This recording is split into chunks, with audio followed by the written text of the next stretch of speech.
Alrighty, so this video we're going to be replacing a brand new motor.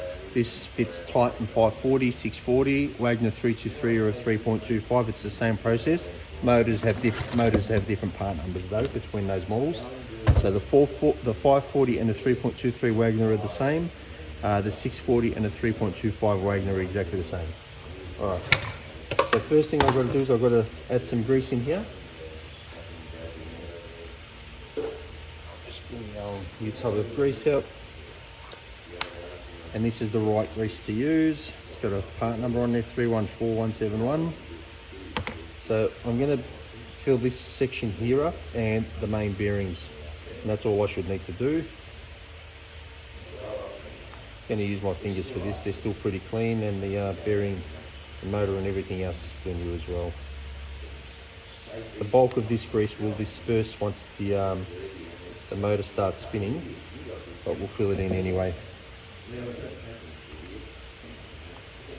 Just make sure there's nothing that will be running dry.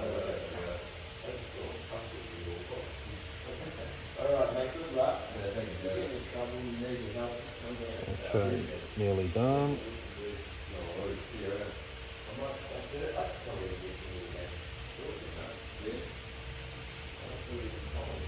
Alright, that should be enough there.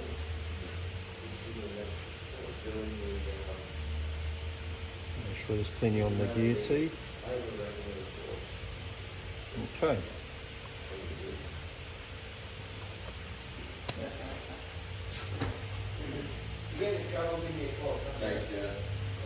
Alrighty, now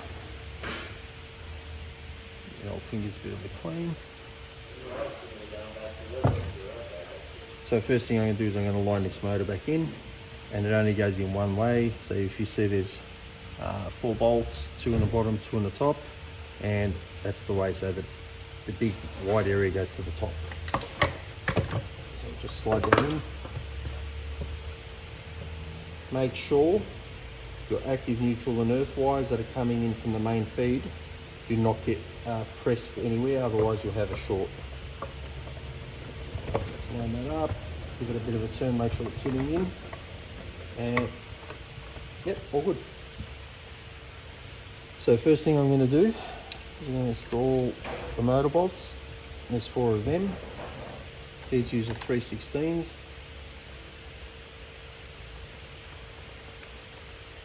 Just get them in there.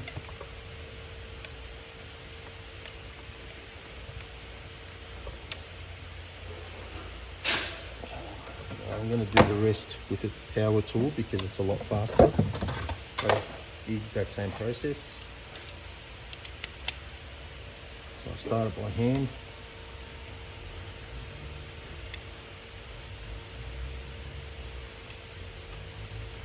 I use an extra long extension just because it's easier for me to reach it from the back. Okay. So they're all in by hand first. Now use our power tool.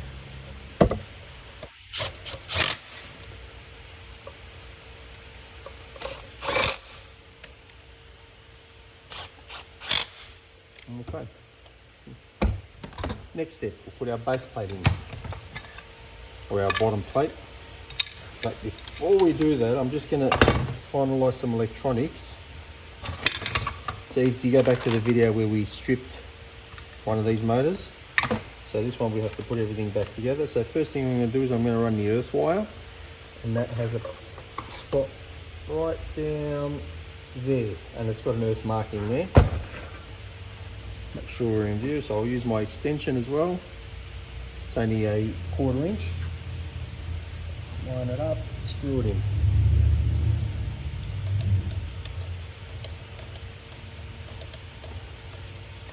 It's just easy to do it without the bottom plate in first. Just give me a bit more wiggle room. Okay. Here's our earth now. Here's our bottom plate.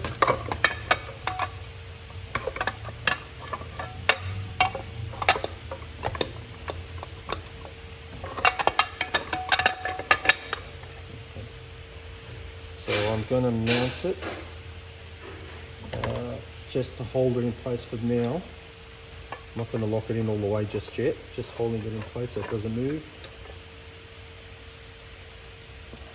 and it's the same thing. It's a 13/16, I believe.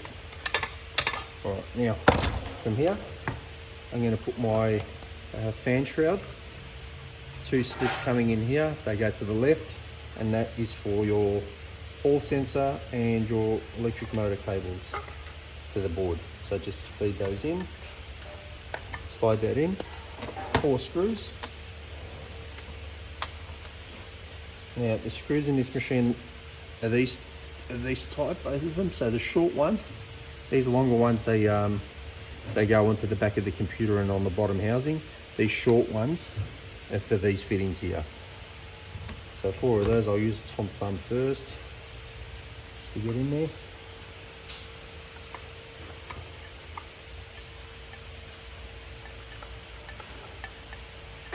You can also, if you really want to, tighten this up and then wiggle around these 2 bolts here.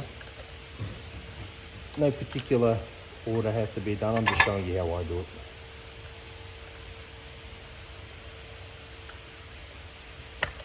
Okay. And top 2, I'll get the longest screwdriver for those. So there's 4 screws in total to cover the fan, or for the fan shroud.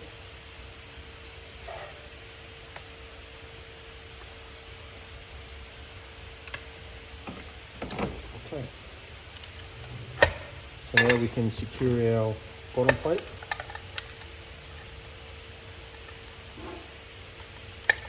A ball socket works best, a ball hex, sorry. Because it allows me to work at different angles. I don't have to be straight on.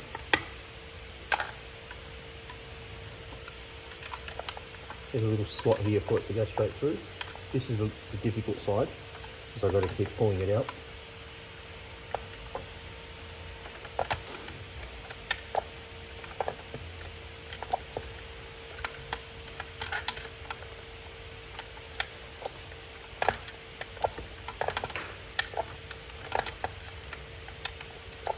Nearly there, a few more turns.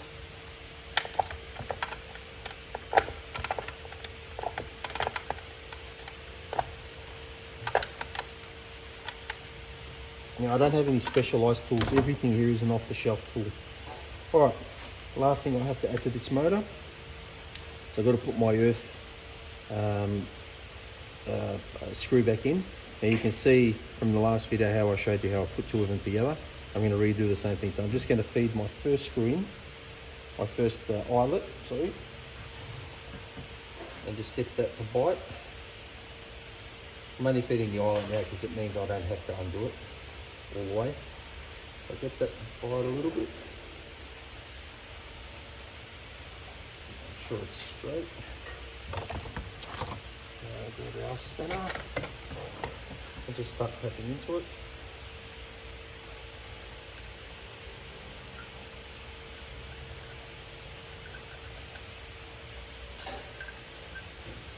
Excellent. Now I should be able to separate those 2 and start doing up the screws properly. So just grab the first one and loosen up the second. Now those 2 nuts will be loose. So lock up the first one completely. Tighten it on. There's 3 earths in total coming into this one point. Okay, first earth, second earth, and obviously the earths are green and yellow, or just straight green.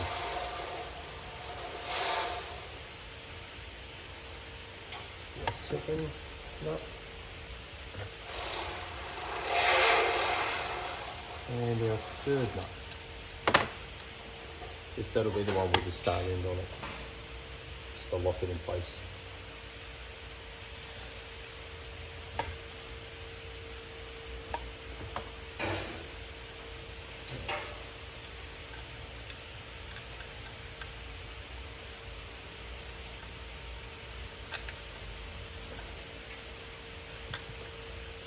Okay, that's those 3 earths done. Next, we're going to plug in our board. I've already blown this out. 3 electric motor wires color coded. You don't have to do any guesswork there. It's white,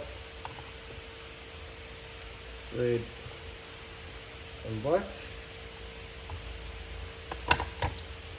Now, all of these plugs are pretty straightforward. So we'll go through them one by one. We have two that are our main AC power line in, and the two, one is smaller than the other, and they'll go right here. So the smaller one will go first. Can't really mix these ones up, which is pretty good. And then the larger one. Okay, telephone looking socket. That's our transducer in. The 5 with the red and blue on each end, they'll go over on the display. Just make sure that everything lines up when you're feeding through. Helps if I have it the right way around.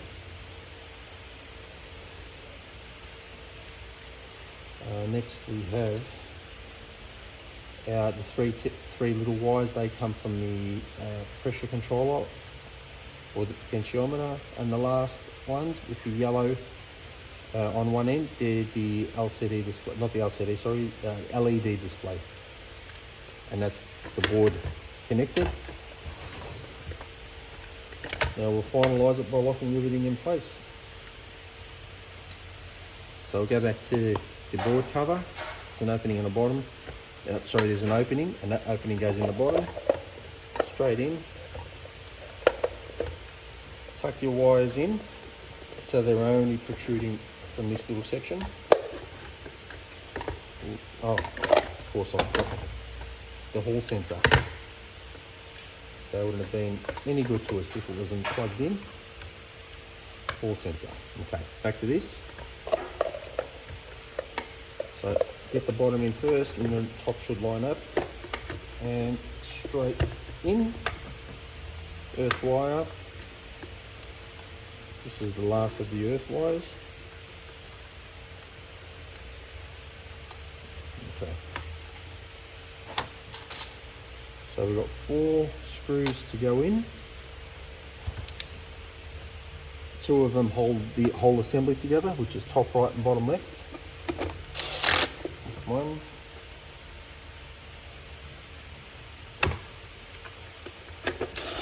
2. Yeah, this one here. We'll put our earth on.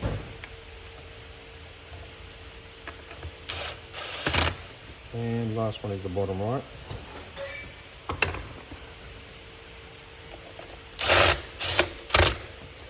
Make sure everything's still in range. It is. Okay, tuck our cables in and out of the way.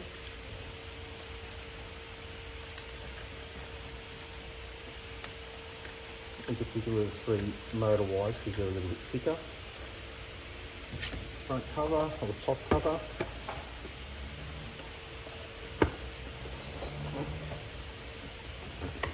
Tuck in all corners before we put the screws back on. Make sure it sits nice and flush all around, which it does.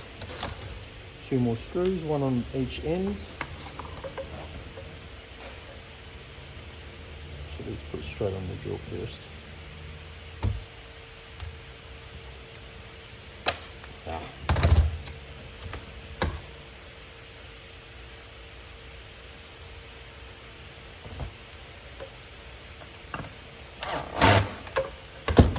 One, actually all I've got on the seam, it's easy to use this drill. 1, 2. Last thing is our bottom one. Make sure that's in range. Yep, so the last of the bottom housing or bottom plate. That's a 13/16. Let's go straight in. Lock that in.